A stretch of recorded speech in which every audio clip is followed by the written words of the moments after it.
had how many millions to make this movie work, and it failed on just about every level. It's unforgivable. Now, are there any good points? Yes. Shia LaBeouf's parents in this film, Shia LaBeouf, LaBeau, who the fuck cares? His parents in this film really made the movie for me. When I gave up on the story and I gave up on the action because I couldn't tell what was going on, his parents made this film watchable for me.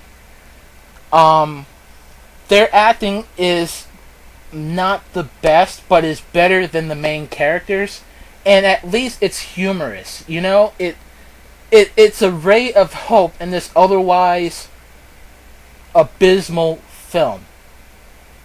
Forget the racism aspect of it. People are arguing they're robots. How can they be racist? Well, if you put a swastika on Megatron's forehead and he starts making comments about Jews, then oh no, but he's a robot, so it's not racism. What? A monkey-looking robot with a gold tooth that can't read and speaks Ebonics is by no means racist. It's not, because they're robots. They learn how to talk by the internet. The World Wide Web, as they said in the first movie. So, what? The internet's racist? That's a whole nother can of worms. I'm not going to get into it. Apparently, Michael Bay is the one behind that whole shitstorm of a topic.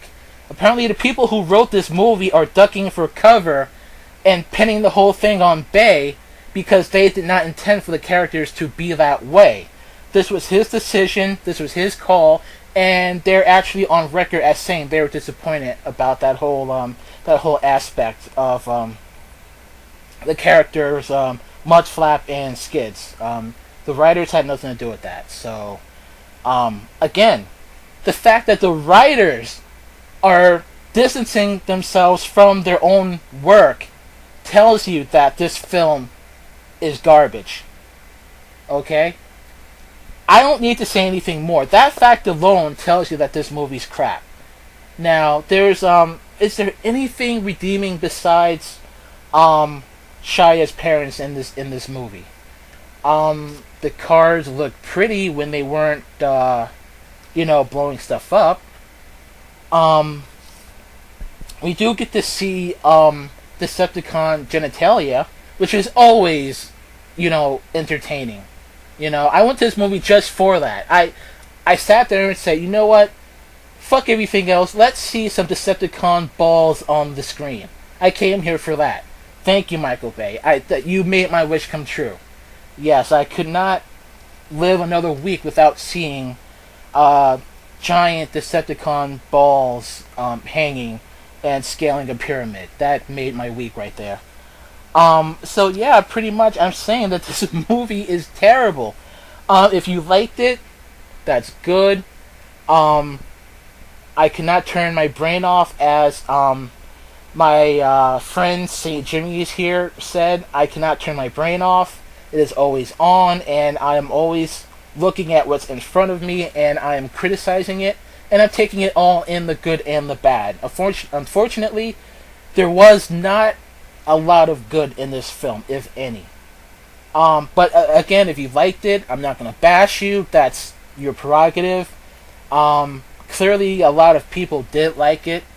And the money that this movie has made shows that, you know what? Fuck that. We all knew this movie was going to kill at the box office. We knew it. Everyone knew that this movie was going to be huge in terms of money. Considering how much they put out, we knew it was going to rake in a crap load of money. So, does that say the movie's good? No, it does not. Considering that a lot of people that went to see it did not like it. A lot of critics did not like this movie. Take it for what you will. One negative is just one negative.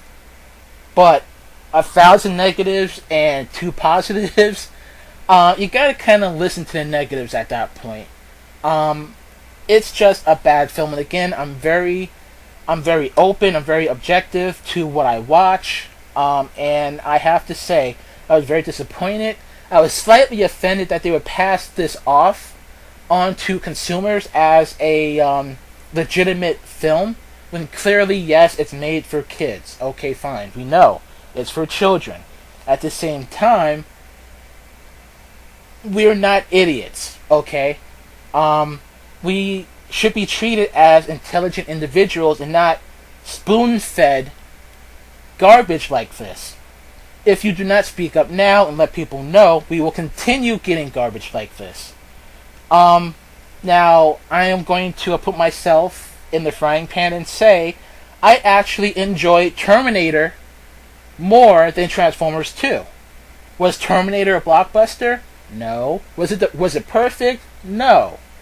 At the same time, I could tell what was going on. I knew what was going on. I took it for what it was worth, and I did not feel cheated.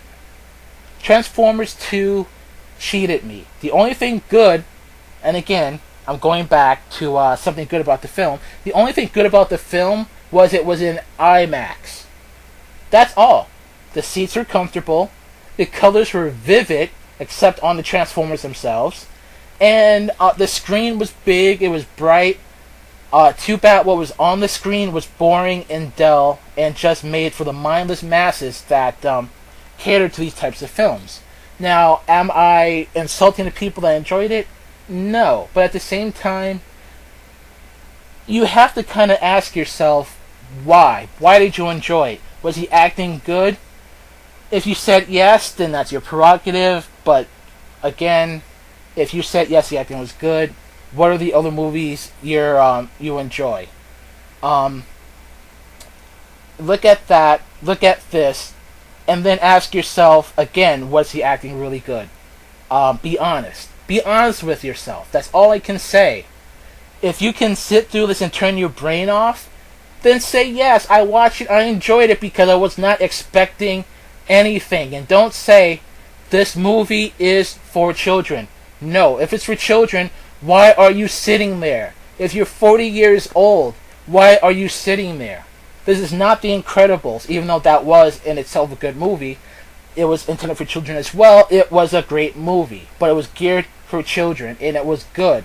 Transformers 2 is geared for children, and it is bad. It is just a bad movie altogether. And the excuse that it's made for children, you shouldn't expect much, is bullshit when they are charging you to see it.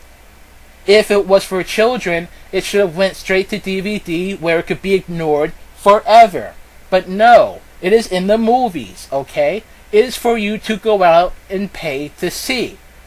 So if you are paying to see it, you should be able to see a film worth your money.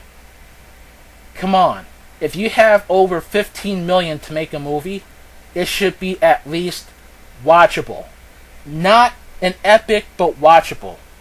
Transformers 2 Revenge of the Fallen is the opposite. It is a huge, big budget movie that you cannot even enjoy on any level if you have a critical way of thinking. You cannot enjoy this movie. It's not possible. I cannot see anyone, especially a movie critic, enjoying this movie. Now, if you're a fan and you love this movie, that's your prerogative, so be it. Rock on, buddy. But if you're able to sit there and be objective and think like a consumer, then you will say, you know what, I deserve better. And on that note, thank you for listening, and I'll see you at the movies.